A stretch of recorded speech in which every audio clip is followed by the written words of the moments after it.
oui, vous êtes là? Oh, je suis en train de vous préparer une belle surprise. Reste là. Dans quelques secondes, tu vas pouvoir la découvrir. Cette émission vous est présentée par la Caisse des Jardins d'Argenteuil, toujours engagée pour la santé, les sports, la jeunesse, l'éducation, la culture et pour la vie communautaire d'ici. La Caisse des Jardins d'Argenteuil, fière d'investir dans sa communauté.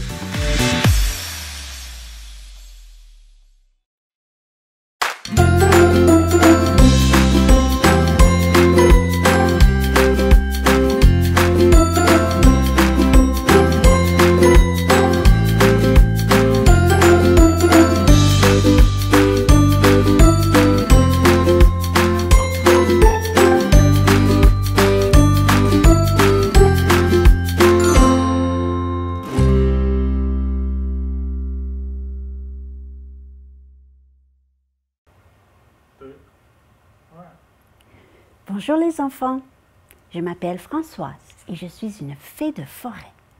Et je viens te raconter une histoire. Il y a 350 ans, Monsieur Jean de La Fontaine a écrit des fables. Il a pris des animaux et il les a fait parler comme s'ils avaient été des êtres humains. Et moi, j'ai réécrit les fables de Monsieur de La Fontaine juste pour toi.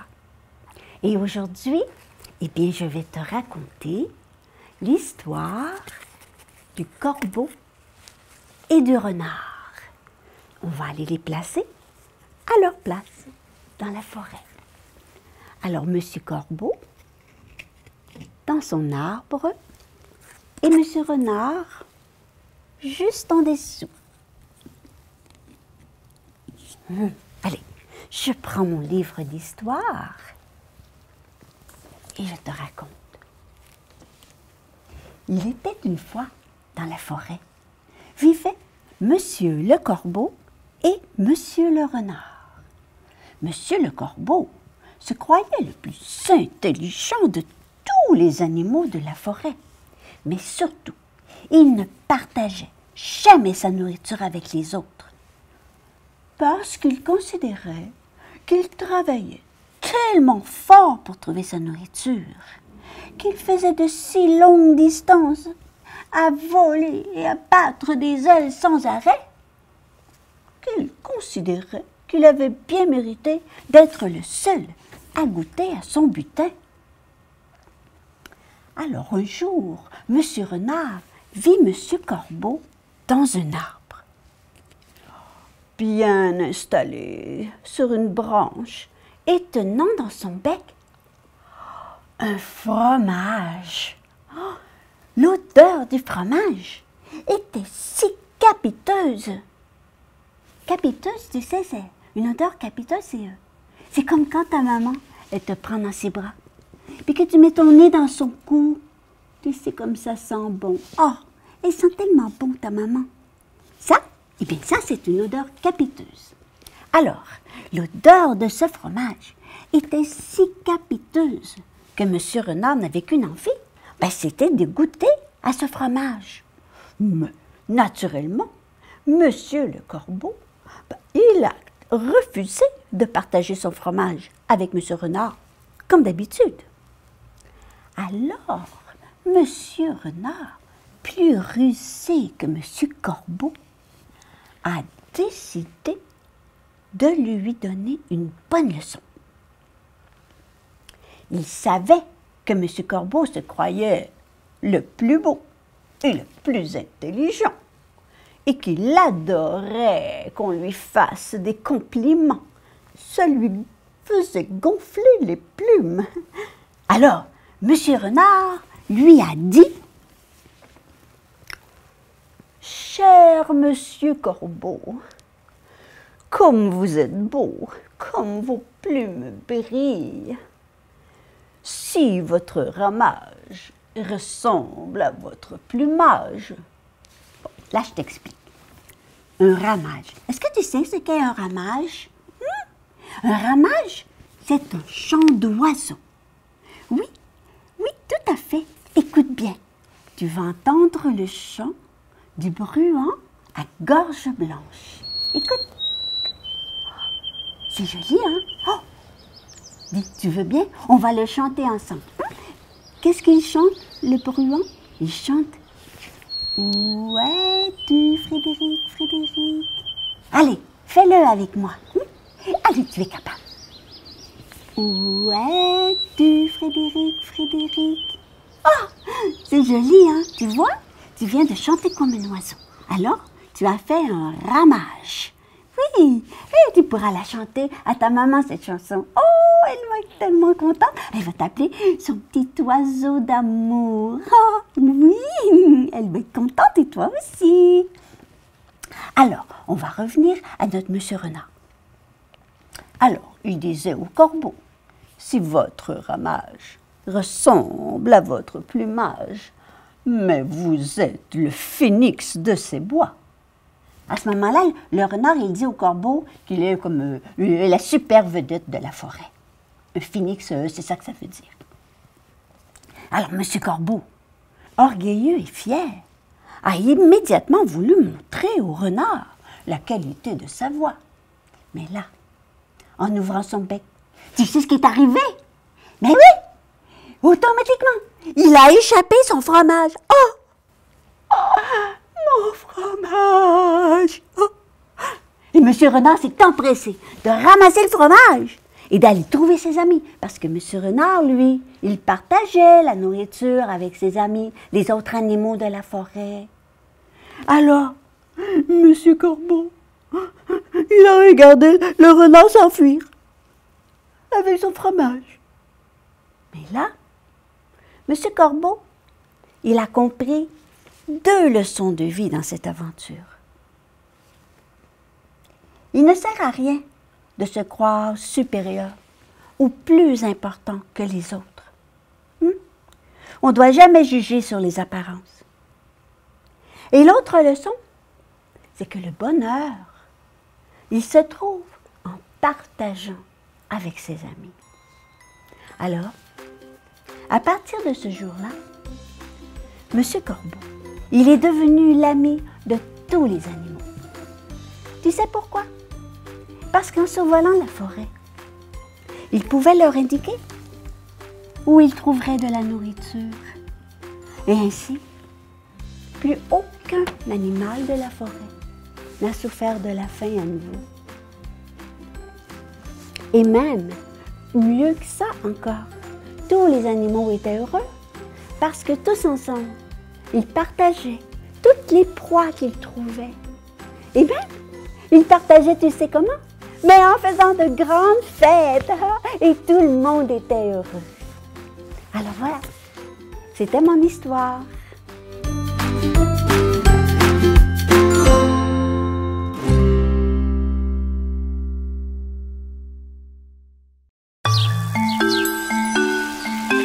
Mathieu, c'est un petit gars qui est fonceur, il adore faire de la piscine, de la trampoline et il adore faire du vélo. Mathieu nous a démontré qu'il était un enfant très résilient. C'est un garçon très courageux, il nous a beaucoup inspirés, il nous a beaucoup appris. Mon fils Mathieu a perdu son avant-pied droit dans un accident de tracteur à gazon. Suite à l'accident, Mathieu a été transféré à l'hôpital pour subir son amputation des 5 orteils et de son avant-pied droit. Mon fils a été obligé de réapprendre à marcher. Il a fait beaucoup de physiothérapie pour renforcer son côté droit parce qu'il a perdu beaucoup de mobilité. Ma sœur est venue me voir puis elle m'a dit j'ai contacté l'Association des amputés de guerre. Ils ont dit qu'ils pouvaient faire quelque chose pour t'aider. Elle m'a dit je pense que ça va être un bon soutien pour vous autres. Fait que le premier séminaire, c'est fait comme en dedans de 6 mois après son accident. Au séminaire, j'ai vu les parents s'entraider entre eux autres pour leurs enfants pour dire que la vie s'arrêtait pas là. Je me suis lancée là-dedans. Ça a été la meilleure chose que j'ai faite de ma vie parce que on a eu tout le soutien qu'on avait besoin. Pour lui, c'était comme si il rencontrait des gens juste comme lui. C'était un réconfort inattendu. C'était une source de soutien inépuisable. C'était parfait. Au séminaire des amputés de guerre, je me suis fait des amis. C'est important de repérer les dangers avant de commencer à jouer. Mathieu, maintenant, c'est un ambassadeur de la prudence. Il repère plus vite les dangers. Il adore faire des conférences dans les écoles. Il adore s'impliquer pour la cause. J'ai un message très important pour tous les enfants. Jouez prudemment.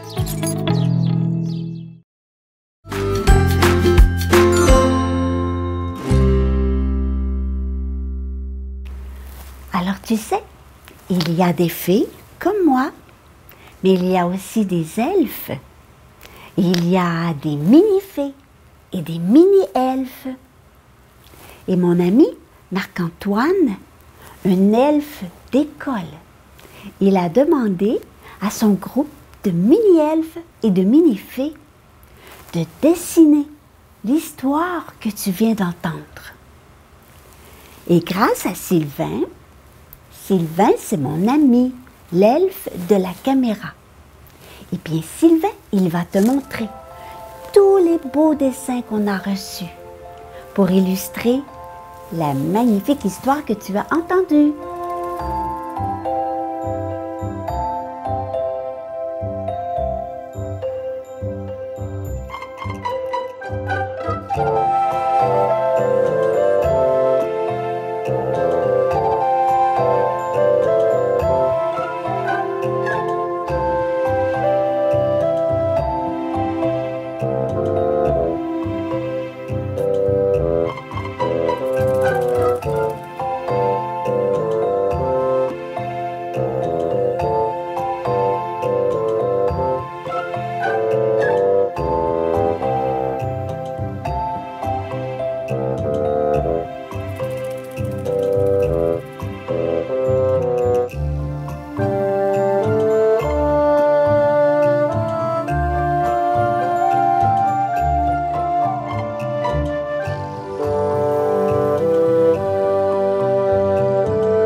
Alors maintenant, on va remercier tous ces petits magiciens des crayons pour tous ces beaux dessins qu'ils nous ont faits.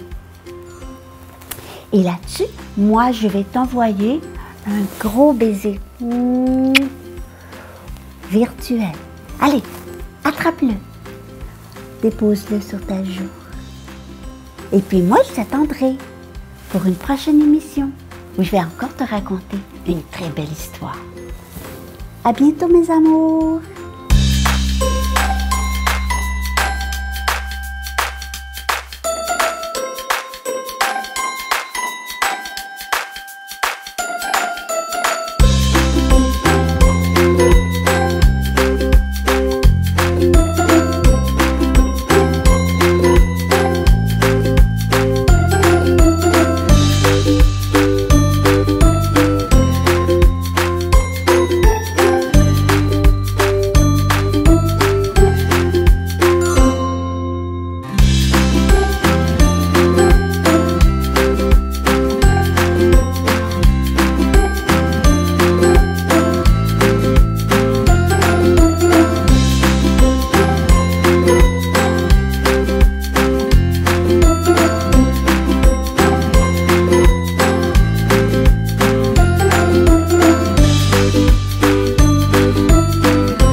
Cette émission vous a été présentée par la Caisse des Jardins d'Argenteuil, toujours engagée pour la santé, les sports, la jeunesse, l'éducation, la culture et pour la vie communautaire d'ici. La Caisse des Jardins d'Argenteuil, fière d'investir dans sa communauté.